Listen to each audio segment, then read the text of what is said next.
കഠിനംകുളത്ത് യുവതി കൊല്ലപ്പെട്ട സംഭവത്തിൽ ഭർത്താവിനെ വീണ്ടും ചോദ്യം ചെയ്യാൻ പോലീസ്. രാജേഷിന്റെ മൊഴിയിൽ വ്യക്തതക്കുറവെന്ന് സംശയം. ആതിരയുടെ ഇൻസ്റ്റഗ്രാം സുഹൃത്ത് കാണാമറയത്ത് തന്നെ പ്രതിയുടേതെന്ന് കരുതുന്ന സ്കൂട്ടർ കണ്ടെത്തി.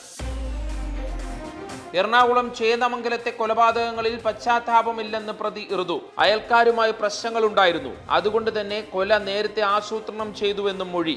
അയൽക്കാരുമായുള്ള തർക്കത്തിൽ ഋതു കൊന്നുതള്ളിയത് 3 പേരെ. നടൻ സെയ്ഫ് അലി ഖാൻ ആക്രമിക്കപ്പെടുമ്പോൾ സുരക്ഷാ ജീവനക്കാർ ഉറങ്ങുകയായിരുന്നു എന്ന് മുംബൈ പോലീസ്. 2 സുരക്ഷാ ജീവനക്കാർ 2ഇടത്തായി ഗാഢനിദ്രയിലായിരുന്നു. ഇത് മനസ്സിലാക്കിയ അക്രമി CCTV ഇല്ലാത്ത കവാടത്തിലൂടെ വീട്ടിലേക്ക് കയറിയെന്നും പോലീസ്.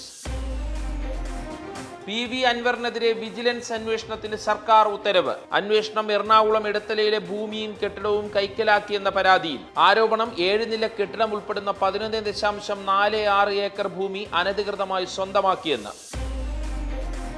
വിദേശ അതിഥി തൊഴിലാളികളുടെ H1B വിസ നിർത്തലാക്കാൻ ഉദ്ദേശമില്ലെന്ന് ഡൊണാൾഡ് ട്രംപ്. രാജ്യത്തേക്ക് യോഗ്യരായ ആളുകൾക്ക് സ്വാഗതം. ട്രംപിന്റെ പ്രസ്താവന H1B വിസ പ്രോഗ്രാം പുതിയ ഭരണകൂടം പുനഃപരിശോധിക്കുമെന്ന വാർത്തകൾക്കിടെ.